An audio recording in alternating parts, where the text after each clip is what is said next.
Good evening. I'm Lillian Cerise Williams. Welcome to this evening's event where Dr. Barbara Seals Nevergold is our guest speaker.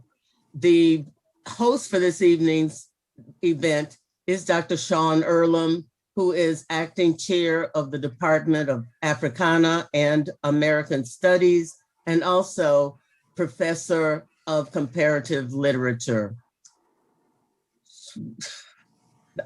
I guess Sean, do you want to speak now and then I'll come back? By all means. So good evening, everyone. Let me wish you all a warm welcome to this Eyes on the Corridor lecture series. This is a collaboration between the Africana and American Studies Department at the University of Buffalo and, of course, the Michigan Street African American Heritage Corridor Commission.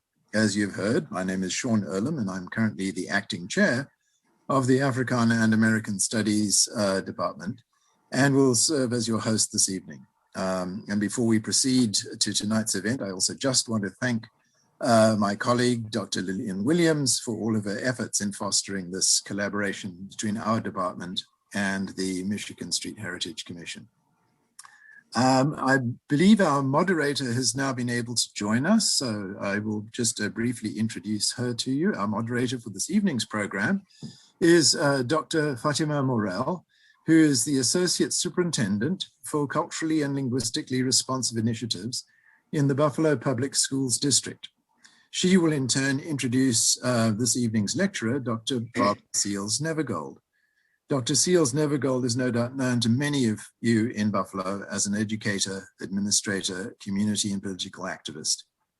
In 1999, she co-founded with Peggy Brooks-Bertram the Uncrowned Queens Institute, which is committed to preserving the history of unheralded African Americans. Dr. Seals Nevergold is also a former president of the Buffalo Board of Education. So let me now invite Dr. Morrell to introduce our guest further to you. And finally, before I take my leave, let me also just add that at the end of this evening's lecture, I will be taking your questions for Dr. Seals Nevergold. So you can enter those questions. There's a Q&A function in the webinar. So please, present your questions there. So welcome again to everybody, and thank you, and enjoy this evening's presentation. Oh, thank you, Dr. Earlham. Thank you, Dr. Williams. It is just such a great honor to be here. To introduce my colleague and sort of my mentor, Dr. Barbara Seals Nevergold, for this outstanding opportunity to discuss the legacy of Ida Dora Fairbush. And I really admire the work, the research that Dr. Nevergold put into uncovering this hidden figure, as we would call many of our historical leaders and ancestors whose stories have been marginalized in our textbooks, and of course marginalized in the stories that we learn about who we are as a people. And so it has been a great honor to highlight the work of Dr. Nevergold in the Buffalo Public Schools, and to also highlight Ida Dora Fairbush, so that we all know and understand what a great legacy she was to start in Buffalo as the first Black teacher. Dr. Nevergold is a graduate of the Buffalo Public Schools in Buffalo State College. She received a doctorate degree from the University at Buffalo.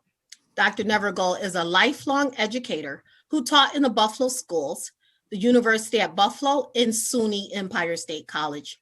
She also held leadership positions in the Friendship House and Berkshire Farms foster care and adoption agencies, and was the CEO of Planned Parenthood of Buffalo and Erie County Incorporated.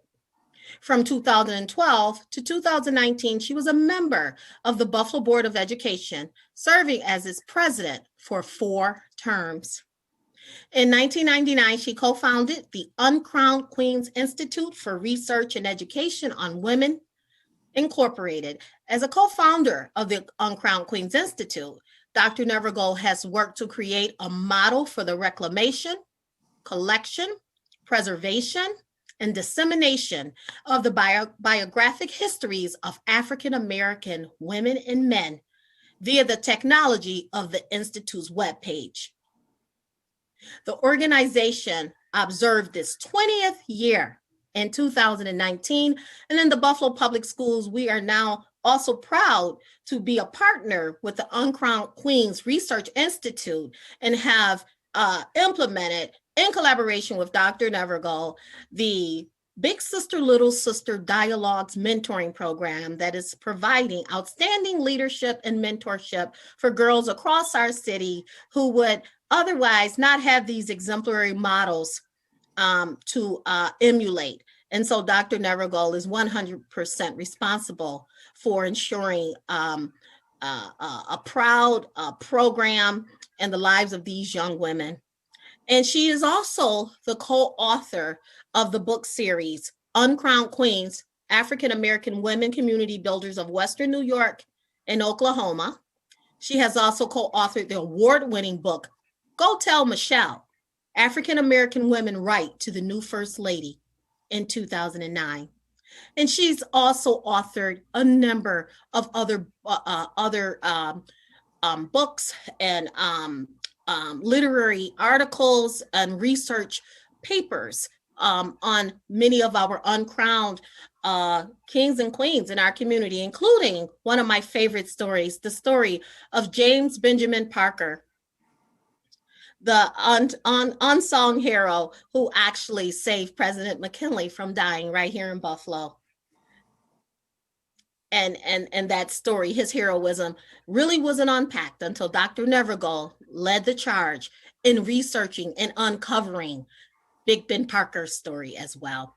So she has received numerous awards, including Buffalo State College's Distinguished Alumnus, Letitia Woods Brown Memorial Book Award for Go Tell Michelle, New York State Governor's Women of Excellence Award, Erie County Bar Association Special Justice Award, Western New York Women's Hall of Fame, New York State Dr. Martin Luther King Jr. Humanitarian Award, the National Women's Hall of Fame, and the Keeper of the Flame Award, the Medgar Evers Award, Buffalo chapter of the NAACP. Ladies and gentlemen, without further ado, I present to you one of my most admired role models, Dr. Barbara Seals Nevergold, for her story on Ida Fairbush. Welcome, Dr. Nevergold. Thank you.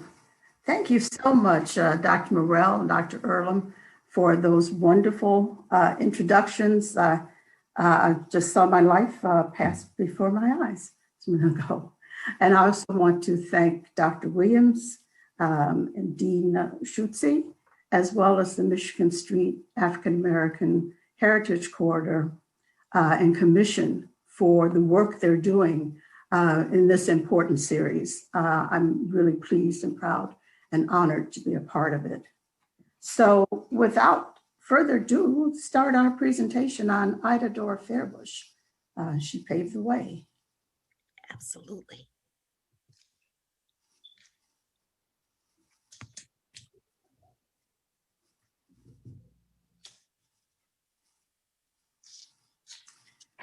Okay.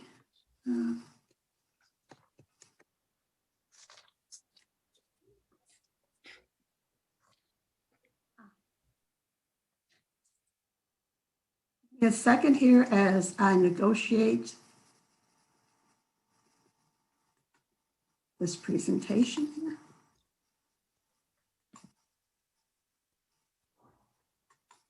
Okay, thank you. First of all, I have I guess an admission to make in terms of Ida Dora Fairbush. As Dr. Morrell mentioned, I am Buffalo School graduate.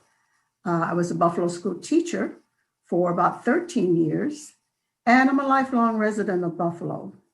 But quite frankly, I never heard anything about Ida Dora Fairbush until about 20 years ago.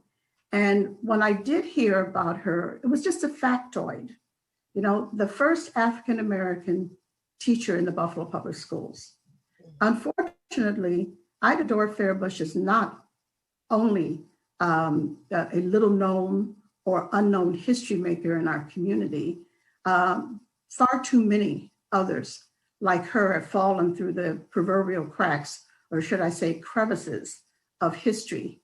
And so for the last, perhaps not 20 years, but certainly the last few years, I've been pleased to try to excavate Ms. Fairbush's history so that we can embellish that factoid and know more about who she is and who she was and what she did during her lifetime. We have the next. As I said, I've only known about Ida Fairbush for about 20 years. And that's about the time that Peggy Brooks-Bertram and I joined the Women's Pavilion, a group that was formed to commemorate the centennial of the Pan American Exposition. And what the group did was to develop projects spotlighting the role of women in the 100-year span since the Pan Am. Dr. Bertram and I decided that we would look at the role of African-American women during that time and going forward. And I learned about an audacious Black group of women, Black women who held a protest rally in 1900. And I wondered, who were these women? Who were these women? Next. Well, these audacious women, which included Ida, Dora Fairbush, was the Phyllis Wheatley Club of Colored Women. They were founded in 1899, and they were the first affiliate in Buffalo of the National Association of Colored Women's Clubs. Their motto, "Lifting as we climbed," they actually actualized that motto through activities to educate, enrich, and empower Black people. They exercise their agency to develop programs to serve children, to teach parenting, to develop social benefit programs. They actually formed and built a settlement home in 1905. And they quickly grew to be a fairly influential group and a fairly large group with 200 members. This photograph that you see of them in 1900 was taken in March of that year, and it was the first kind of formal introduction of the group to the community of Buffalo. It's taken in their clubhouse, which happens to be the Michigan Street Baptist Church.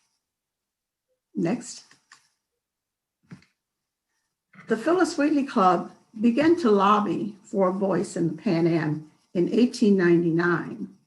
In addition to jobs, they also wanted to have a voice in the management of the fair. And so they proposed that Mary Burnett Talbert be elected or be promoted to be placed on the board of managers.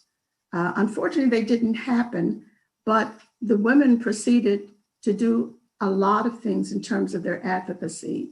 And one of the major goals that they had was to bring an exhibit that was created by W.E.B. Du Bois and showcased the advances of Blacks in the 35 years since emancipation in education, in colleges and businesses and art and medicine, literature, land ownership, all of that. And that exhibit was at the Paris exhibition of 1900. And so the protest rally was to emphasize that goal, to bring that exhibit to Buffalo. And of course, as I said, the women also wanted to ensure that African Americans were treated equitably and equally at the fair. And so they wanted to make sure that they delivered this message in a very forceful way. Next. The Negro Exhibit was a counterpoint to the two stereotypic exhibits that were planned for the fair and really, again, sparked the activities by the Phyllis Wheatley Club. These stereotypic exhibits featured the old plantation with slave cabins, contented slaves, cotton fields even in Buffalo, can you imagine that?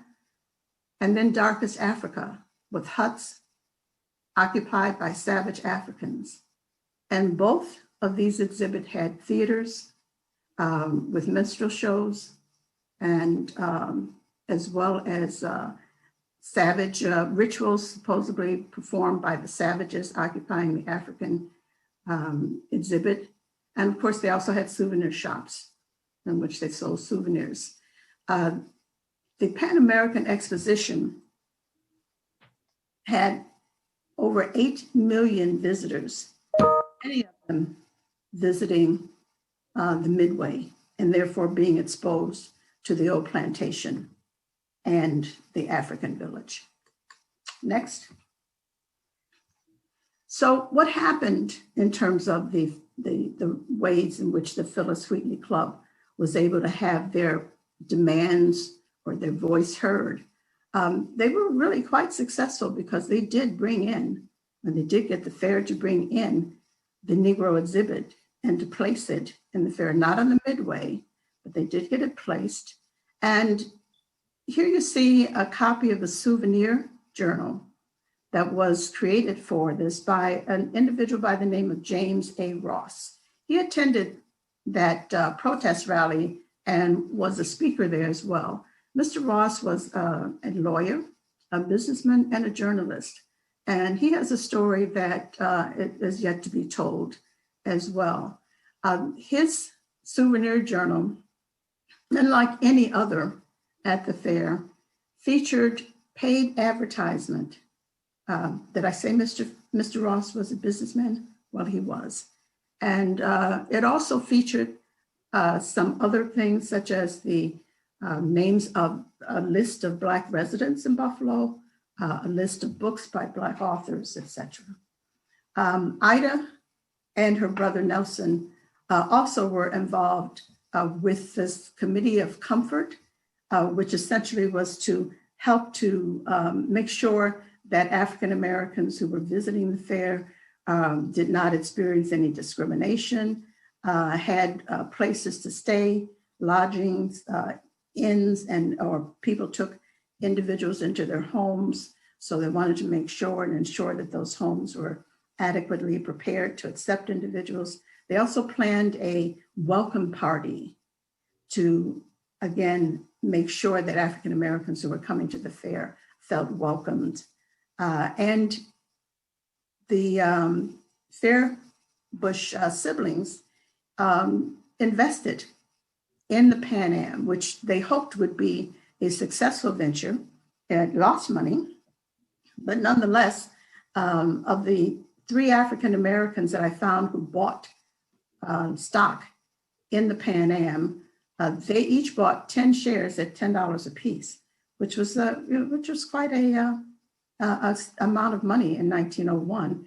The third person who bought shares in the fair was Albert Thomas, who was appointed to the Bureau of Information, the highest ranking position that an African American received at the fair. And he bought 20 shares. Next. So what was the community like that Ida grew up in?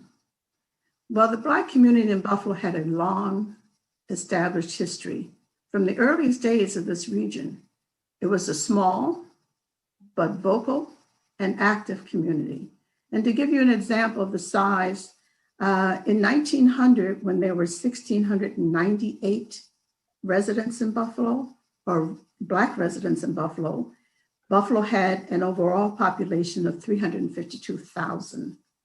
So this was the group that was working, that was protesting, that was advocating at this time. Next. What about the settlers, the African Americans who lived in Buffalo? Ida grew up in a diverse community. As a major depot on the Underground Railroad, Buffalo had a share of Black citizens who were fugitive slaves. Some settled originally in Buffalo once they fled and came here. And some went to Canada, but returned to Buffalo and settled here. Many were employed certainly as domestics and waiters, but there were a sizable number had their own businesses. A lot of them had barbershops.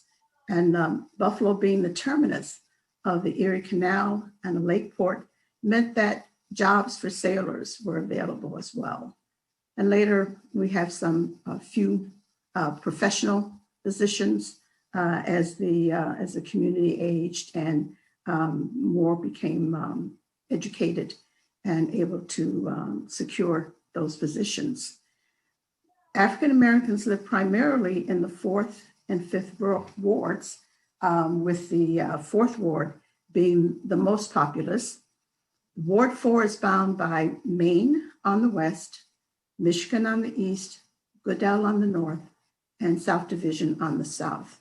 And of course, there were a few people who were scattered around in areas like Cold Spring or the west side. Ida's family seemed to move a lot during this period. They lived on Potter Street, which actually is now Nash Street, where the Nash House is located. They lived on Elm Street. They lived on Genesee, Best, as well as Babcock in South Buffalo.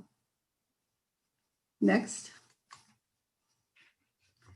Together, members of the community set about building sustainable organizations. They did social and literary groups, and most consequential, of course, was the church. Much more than houses of worship, as Monroe Fordham wrote, they were incubators, offering education, cultural enrichment, skills development, protection, and 3 critical churches that I've noted here that are symbolic of the history of African Americans in Buffalo.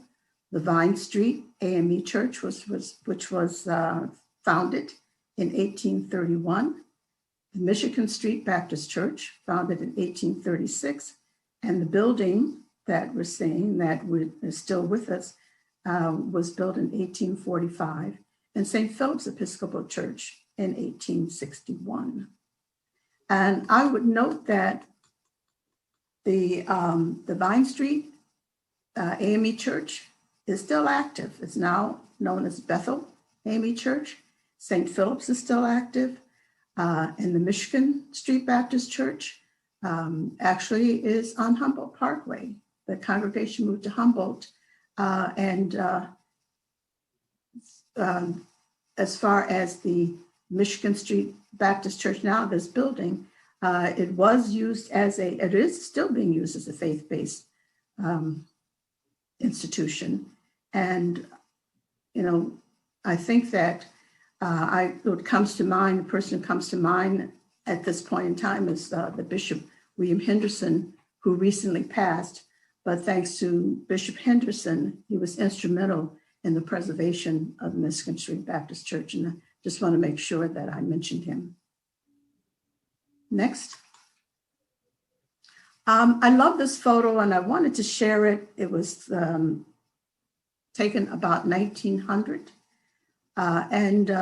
It's just a portrait of what the community around the Michigan Street Baptist Church looked like at that time.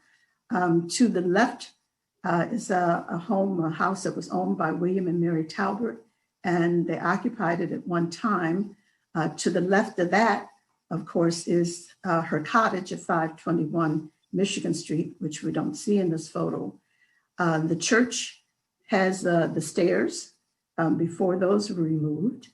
And to the right of that is 509 Michigan, which is still standing. And one of the residents of that building at one time was James Ross, the individual we talked about earlier. Next. Education was and certainly is a major priority for the Black community. In 1838, Buffalo made history as the first city in the state to establish free public education system that was funded by taxpayer dollars. Now, even the Black parents paid taxes, but the system was only for white children. And that was sanctioned by the city charter and justified by the superintendent at that time. And I want to read for you what the superintendent said in his report of 1838. He said, quote, regarding Black students, they required greater patience on the part of their teacher, longer training and severer discipline than are called into exercise in the district schools, and generations will pass before they possess the vigor of intellect, the power of memory, and the judgment that are so early developed in the Anglo-Saxon race. Hence, the importance of a distinct and separate organization of the African school. Gives you an idea of what the parents were confronting at that time. And how did they respond? Throughout the 33 years of a segregated school system, there were ongoing, unceasing advocacy efforts for equity for their children. In 1839, the district established the school for colored students. And after 10 years of moves to various locations, the Vine Street African School, established in the old school 11, was renamed number 9. The Vine Street building was abandoned because white parents refused to send children there. And other inadequacies that Black parents complained about were the lack of resources, of course, the quality of teachers. The Black parents complained at times about the fact that the white teachers that were sent to the Vine Street School were not employable in the white schools. And also, both white and Black teachers in the school were paid less than students and teachers in the regular school. During the 33 years history of this school, there were African-American teachers and principal teachers. And I just want to point out, most notably, Samuel Davis, who was there in 1842 to about 1845. And he stands out and has a relationship with the Michigan Street Baptist Church. He was a student in Oberlin. It's not known whether or not he actually received a degree. He came to Buffalo and was ordained in the basement of the Michigan Street Baptist Church. And the other connection he has with the church, in addition to being pastor, he was also one of the builders, one of the constructors of the church. He was a bricklayer who helped to build that church. And he was an abolitionist who was a strong supporter of education for Black children in an integrated setting. I don't know if you can see this next slide. I don't know if you can see this certificate, that actually contract that was signed by Samuel Davis with the public school system. And I believe he was paid about $300 a year in salary as compared to $500 or $600 for principal teachers in the regular schools. Okay. The advocacy of Black parents took many forms. They did petitions, they did letter writing, they took their children to schools in the districts in which they lived, only to have those children rejected and sometimes forcibly removed. They identified the hardships for students, particularly the little ones who had to travel long distances from home to get to the Vine Street School. And we know what winters are like in Buffalo. So these transportation problems led to absenteeism. In 1867, Henry Moxley, a former slave and a barber by trade, filed a court case, which was based on the Civil Rights Act of 1866. And unfortunately, they lost the suit. He also lost the appeal and had to pay the court costs of $192. An interesting fact that I learned as I was doing this preparation is that the judge who ruled on this court case, and who also was a member of the 3-judge appeals court, Charles Daniels, was the first dean of the UB Law School. Next. The Fairbush family was in Buffalo as early as 1850, During all the tumultuous times of the school desegregation efforts, the Underground Railroad, abolition, and the many events that impacted their lives. John Fairbush may have been a fugitive. Just looking at the census records, there are a number of discrepancies regarding his place of birth. In 1855, he said he was born in Canada. Then he was born in Missouri, the next census after that, Virginia. Very often, individuals said who came through Buffalo going to Canada, stayed in Canada for a while, but then came back to Buffalo and claimed Canada as their birthplace, only to later on give their real birthplace or again, drop the pretense that they had been born in Canada. John died of consumption, probably related to the hazardous work he did as a whitewasher. Of 11 children that the Fairbushes had, only 3 lived to adulthood. And it's likely that of those 11 children, some of them may have gone to the Vine Street African School in Buffalo during the time that education was segregated. However, it's not likely, next slide, it's not likely that Ida went to the African school because she was born in 1869. I think I may have forgot to mention that the school ultimately, the school district in Buffalo ultimately was integrated in 1872 when the city charter was revised to allow Black children to attend the schools in their district. And in 1881, the Vine Street African School closed because of enrollment issues.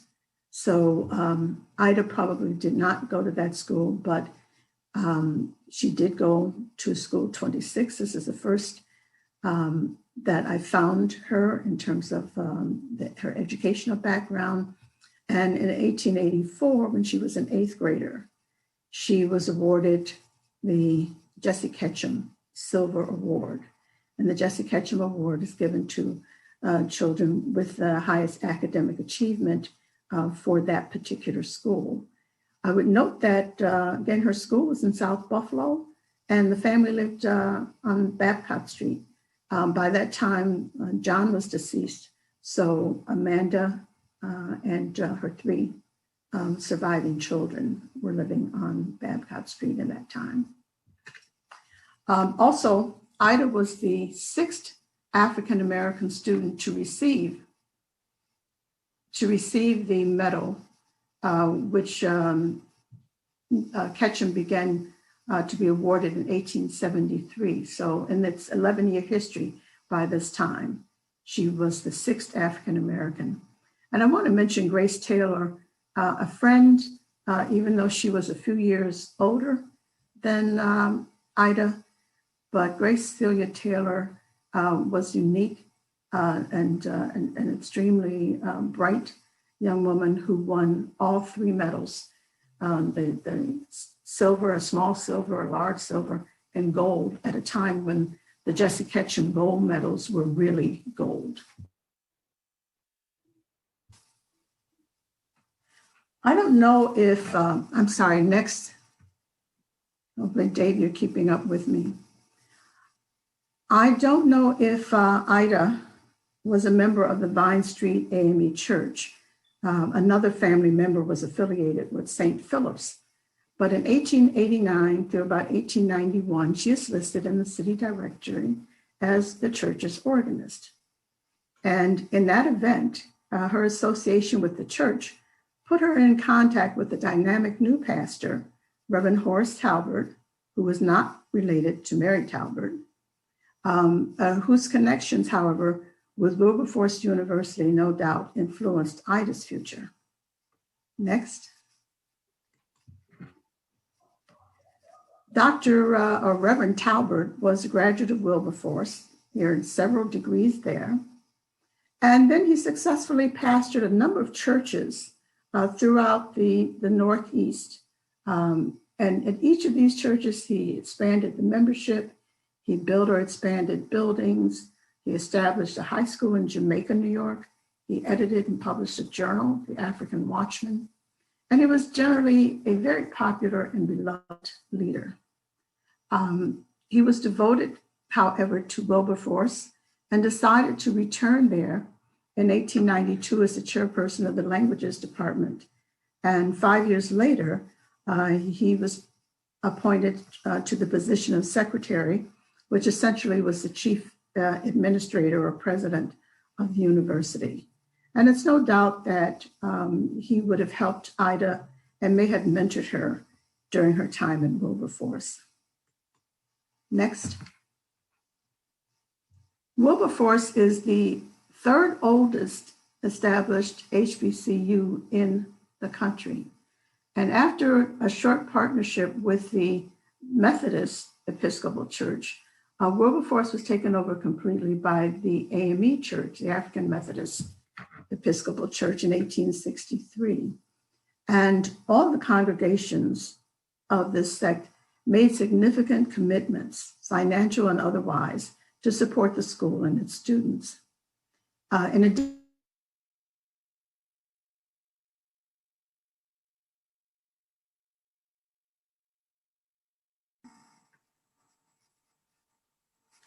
I'm sorry,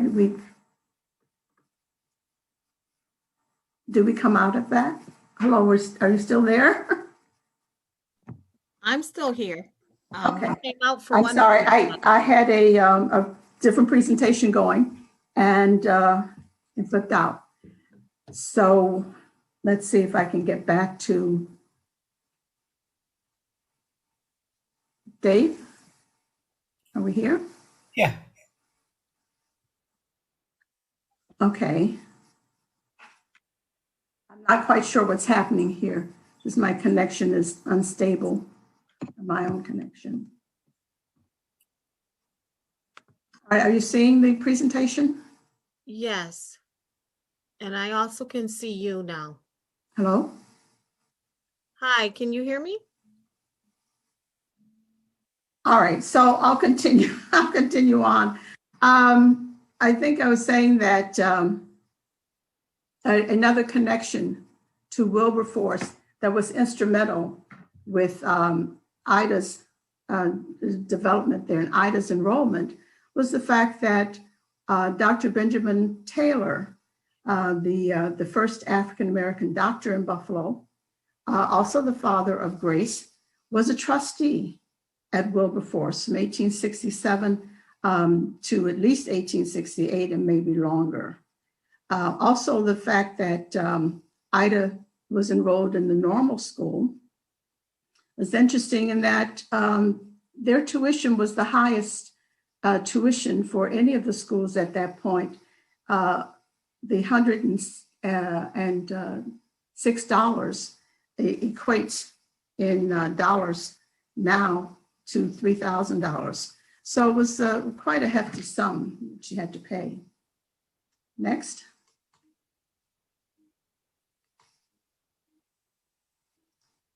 Okay.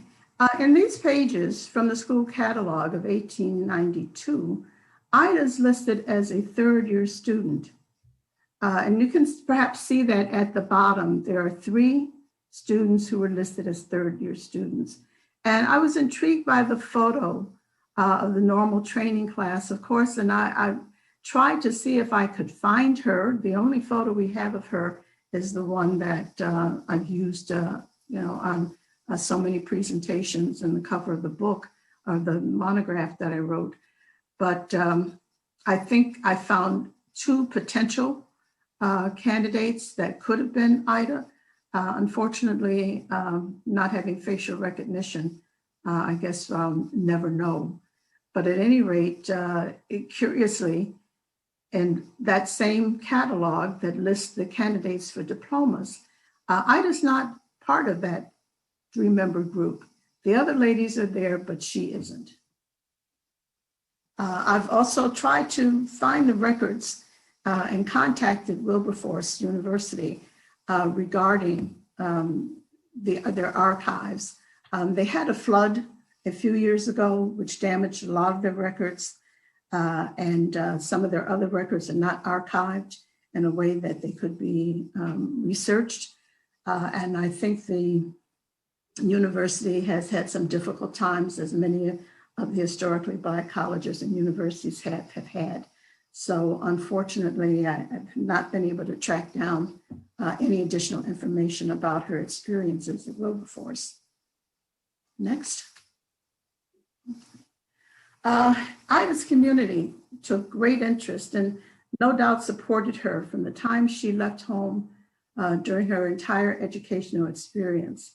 If you note here, some of the excerpts taken from newspapers as I tried to research what happened when she was in school, essentially have little snippets of how she was doing and how she was faring academically. Apparently she was doing quite well. If you notice, she was the recipient of the coveted Derrick Gold Medal for essays. And that was a medal given to the best essay coming from a female student. And in January of 1891, the university president was actually quoted as saying that she had the second best record at Wilberforce. But apparently she also had some setbacks. And in 1892, there was a little piece that said, and that she had to return home. And unfortunately, there was a concern that that might delay her graduation. And I think that's possible that happened. Also, I would note that most of these reports came from the Cleveland Gazette, a newspaper that you wouldn't think perhaps would be covering people from Buffalo. However, as many Black papers did, they covered a region, and the Cleveland Gazette ran a column called Buffalo Briefs. And they had a Buffalo correspondent that would send them information about individuals in Buffalo that got printed. And thankful for that, because otherwise we would not know what we know about Ida at this point, because that was not printed in the Buffalo newspapers. Next. Okay. The Black community, certainly as they advocated for students' admission into the regular school district, they also kept up advocacy for a teacher in the regular schools, in the Buffalo Public Schools. And in 1893, they had an opportunity to really kind of put pressure on, because the superintendent position was vacant. And there were two candidates, and the Colored Democratic Club and the Colored Republican League both pledged to support a candidate who promised to hire a Black teacher. Henry Emerson, who was really the Republican candidate, did get the position. And he did follow through in hiring a Black teacher. He hired Ida. However, he has a different version of the story. He denied that he ever made such a promise, and he actually threatened to sue the newspaper if they continued to publish this. So in July 30, 1897, you see the headlines, "The Negroes of Buffalo are rejoicing in the recognition of their equality," having to do with hiring a Black teacher. Even though Ida was hired in 1897 full-time, we have a gap there between the time that she could have graduated from Wilberforce. The normal school was a 3-year program, and yet we don't see her taking the teacher's exam until 1895. She was one of 90 who took the exam, and one of 25 who passed and were eligible for positions. And she was appointed as a substitute initially. Phyllis Magruder Chase, who herself was a Buffalo public school teacher, wrote a short article on Ida. And Ms. Magruder Chase said that during this time, Ida actually taught at Wilberforce. Again, not being able to get records from Wilberforce. I have not been able to verify this, unfortunately. And Mrs. Chase, whom I knew personally and spoke to as I was searching for information about Ida, was ill at the time of our conversation, asked to be contacted later. And unfortunately, before we had an opportunity to meet and talk in person, she passed. So again, I'm not able to verify what Ms. Magruder Chase wrote. I have some belief that she may have even had some writings or some diary, perhaps, from Ida herself, because she references Fairbush in her article. But again, I'm unable to trace any of that down. When Ida was hired as a substitute, apparently, again, it was quietly done by the superintendent, and he wanted to set it up as an experiment, or at least that's how the community saw it. And so the Buffalo Inquirer, and I'm going to read the quote about this experiment. In January of 1897, they wrote, "The experiment of employing other than white teachers in the public schools seems to be working admirably. Miss Fairbush is a handsome young colored woman who has endeared herself to her small pupils and won the admiration and respect of her associate teachers and the Board of Examiners. She managed a particularly unruly grade, succeeded in reducing them to law and order. As she is the first to be employed in the educational department of the city, it rests with her to pave the way for many another educated women of her race." I believe that Ida did pave the way for at least two other of her contemporaries to be hired. Madeline Patterson, Mrs. John Early, and Edith Tompkins, Mrs. Christopher C. Jones, are again two women whose only information, again, the factoid that I could find about them was that they did teach in Buffalo in the early 1900s. The earliest date I could find was 1908 for Edith Tompkins.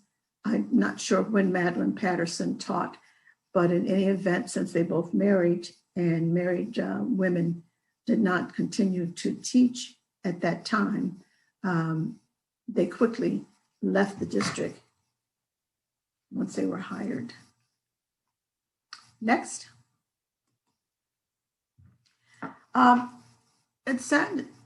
It's been said that Ida Fairbush never taught Black children.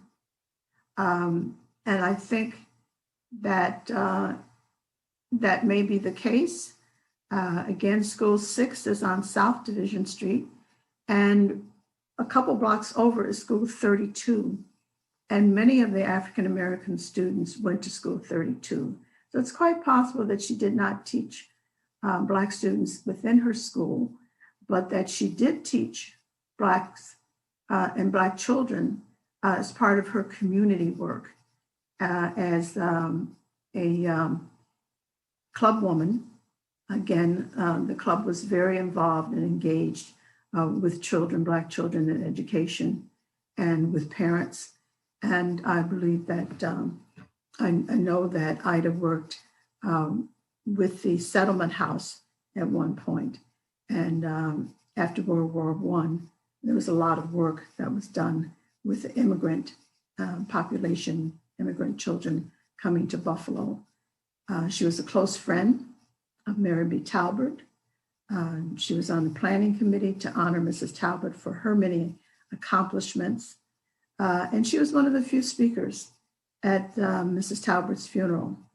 Phyllis Magruder Chase also notes that Ida Fairbush was a confidant of Mary B. Talbot. After 25 years of quietly working as a teacher, I found a notice in two papers, one, the Buffalo American, an African-American newspaper in 1922, and the Pittsburgh Courier.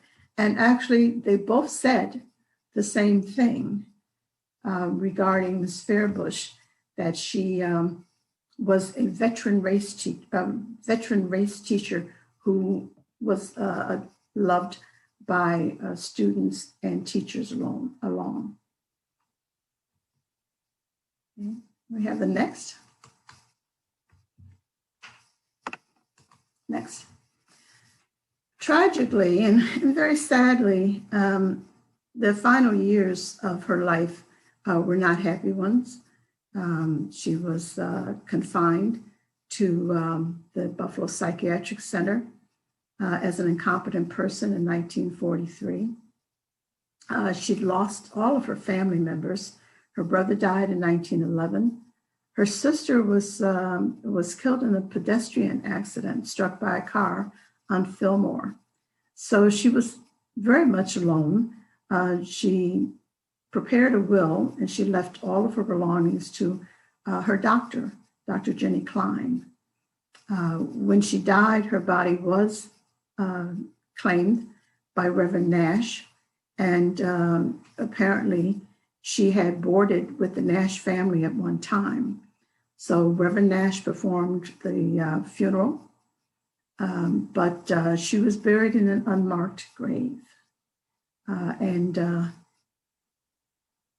Again, as irony would have it, her friend, Grace Taylor, was buried in this cemetery, died a couple years later, not too far from Ida's grave, and neither one of them had a headstone.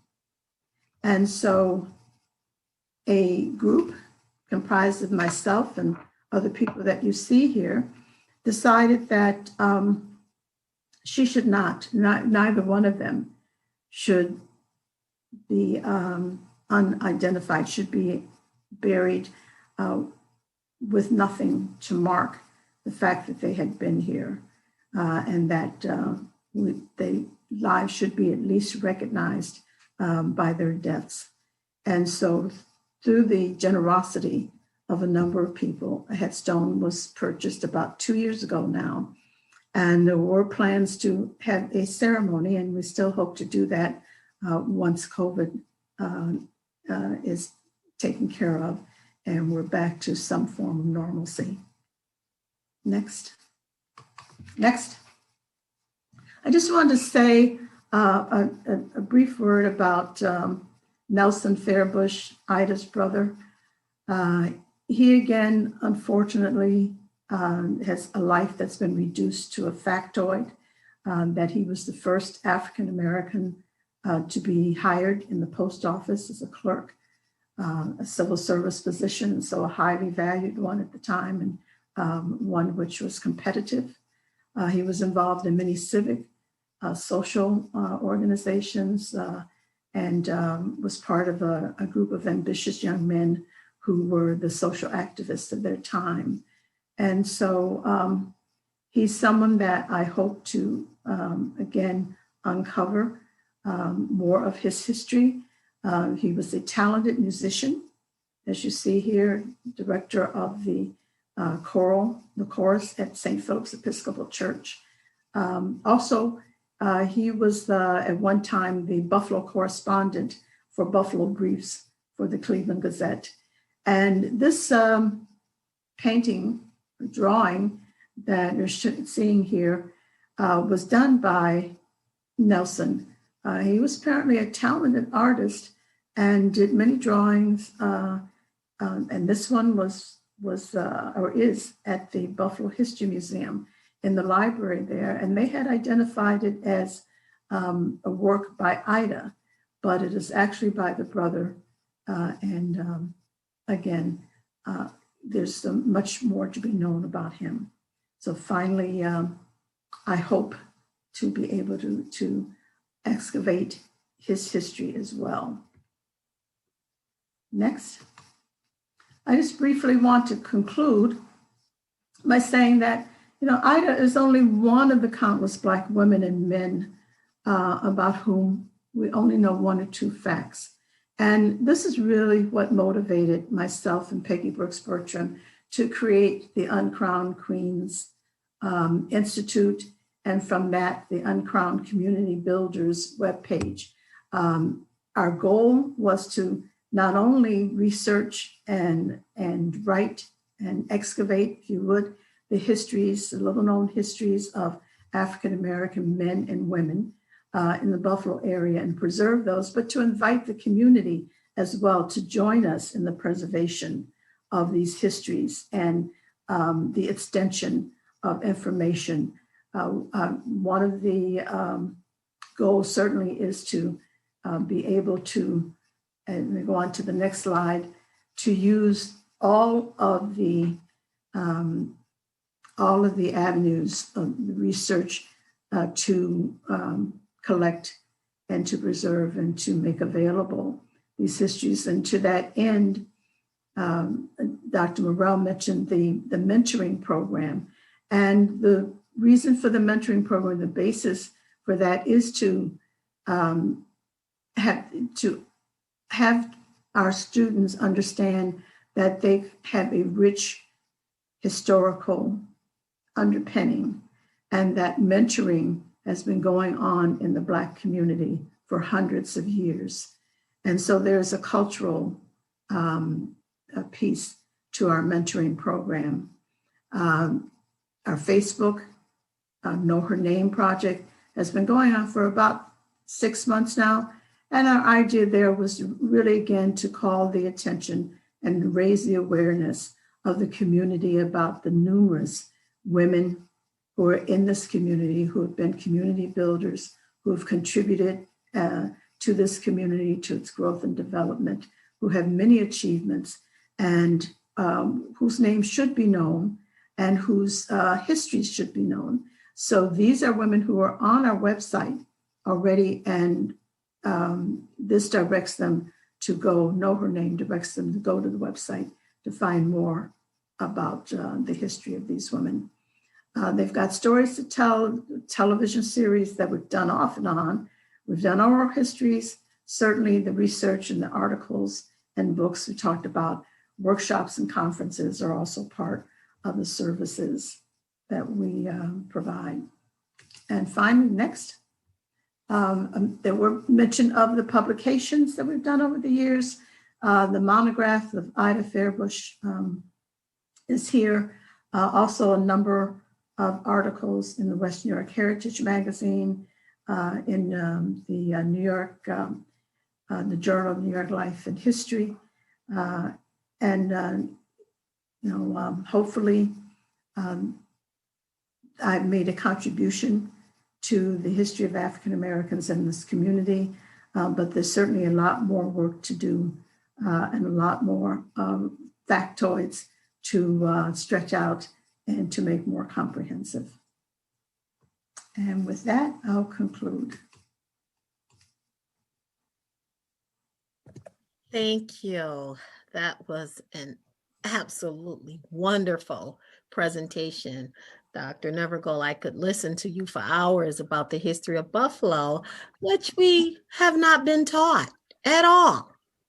And so it's really important, especially in the Buffalo Public Schools, that I curate these documents and this history and this knowledge to ensure that our children learn who they are and what their historical brilliance is. We do have a couple questions that popped up in the chat. Okay. And I did have, And I did have just a few nuggets that I also would just wonder if you could ponder on. But the first one is the community advocated for a Black teacher It is only one to satisfy representation.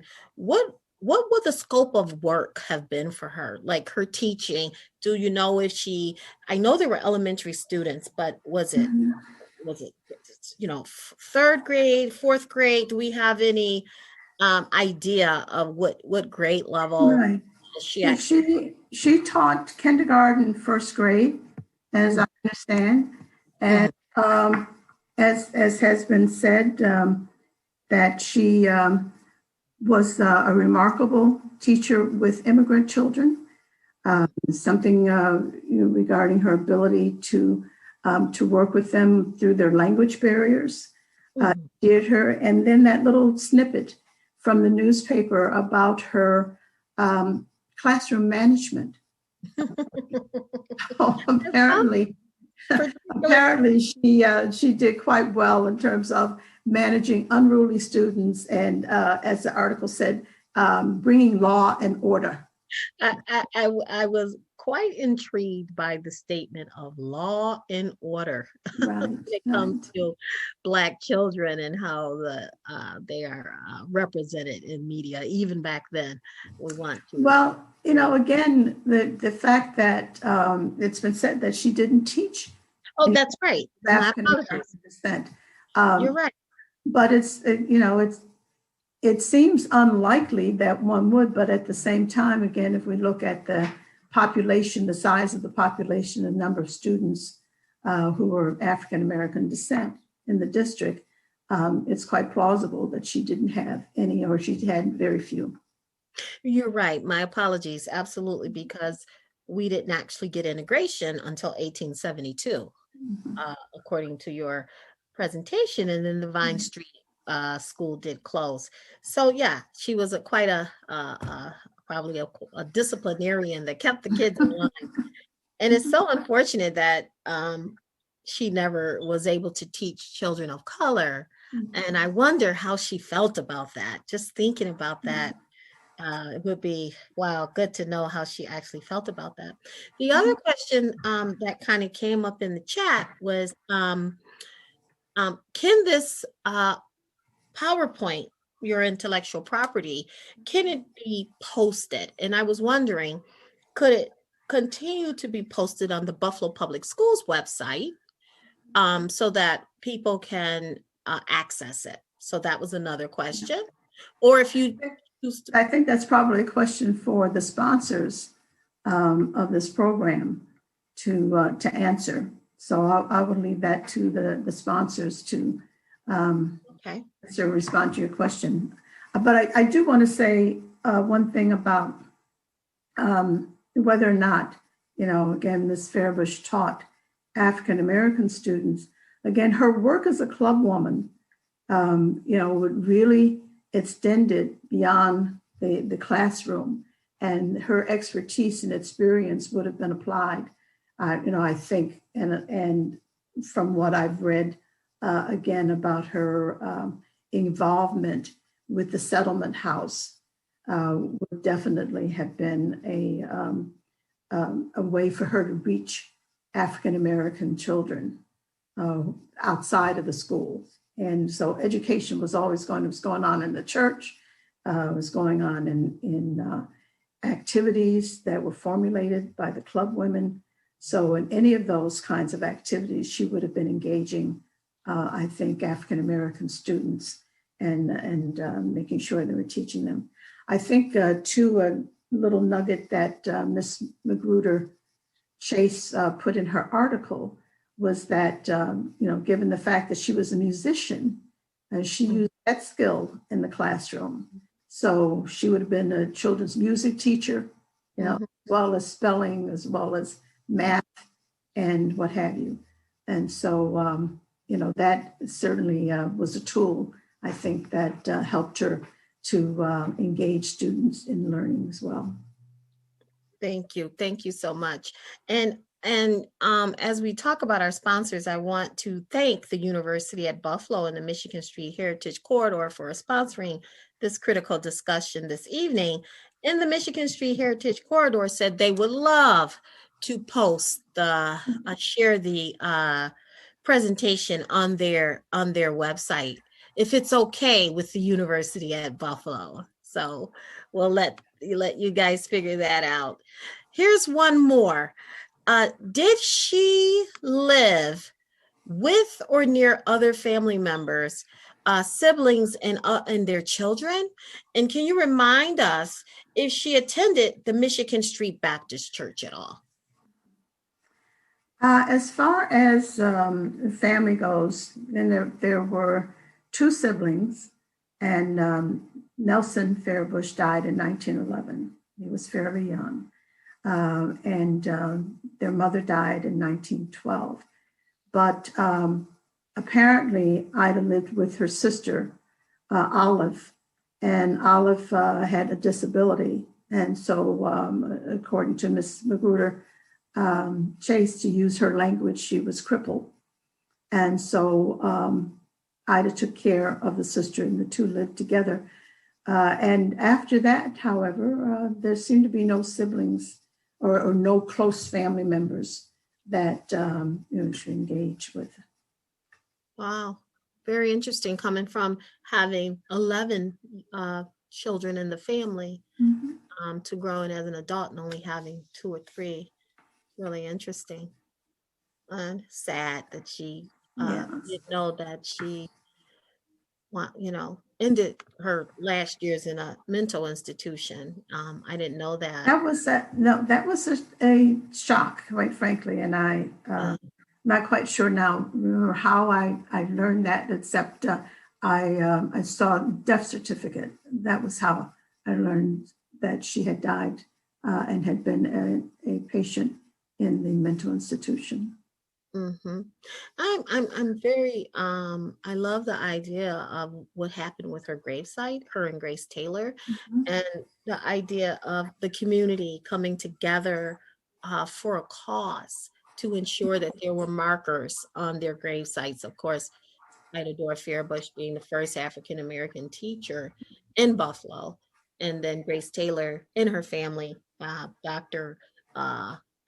Taylor, who was the first African American doctor in Buffalo, having their and Grace receiving all the Jesse Ketchum medals that anyone could ever receive for intellectual astuteness, but then not having a grave marker. How did that discussion and how did that evolve with the different entities, the BTF, the Jesse Ketchum board, yourself, to ensure that Ida Dora Fairbush and Grace Taylor had markers on their grave sites?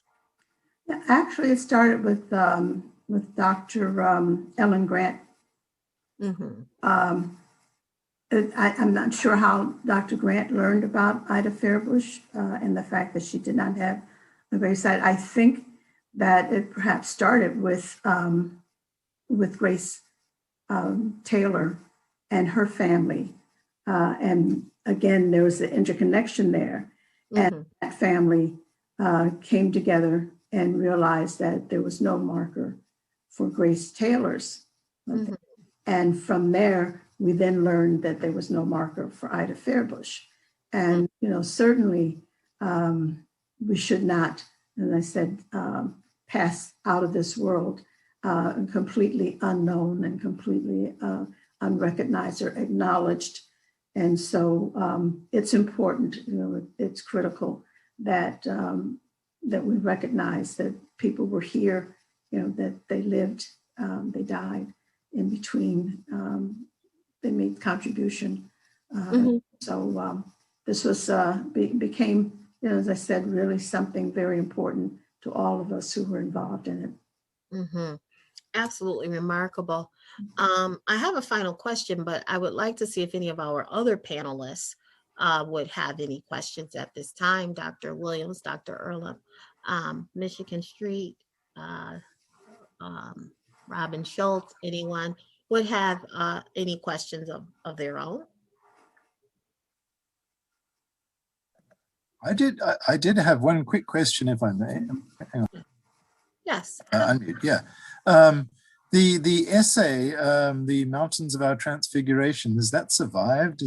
Have you had a chance to read that work, the one that won the medal? Right. No, I have not. Unfortunately, It did not survive. The notations that I found in the newspapers were really snippets. They said this Buffalo Briefs and other articles where information was embedded in a series of comments about other people. And so those are unfortunately documents that I'm afraid I've lost forever. Oh, that is such a pity. I'd be so Yes. to know what she read and what she wrote in that essay, and what won the medal. Absolutely. Well, thank you. Yeah. As I mentioned, I also think that there may have been something with respect to perhaps remembrances or memoir that she may have written that Miss Magruder Chase had that also is no longer available. Interesting. Thank you for this amazing presentation too, by the way. Thank you. This is the final one for me because it has intrigued me since I read your work on her, your monolith. The Wilberforce Connection. First of all, I don't know how I missed this in all the years I've been alive, but Wilberforce is actually the oldest historically Black college in the country. And then there was this connection that you could see in your work between the Wilberforce College, the Vine Street School, and then the African Methodist Church. There was like this tightly woven relationship. Yeah, the African Methodist Church initially was a founding organization for Wilberforce University, along with the Methodist Episcopal Church. And the university was opened originally in 1856. And around the Civil War, during the Civil War, it was forced to close for a short period. When it reopened under the management or supervision or whatever of the African Methodist Episcopal Church entirely.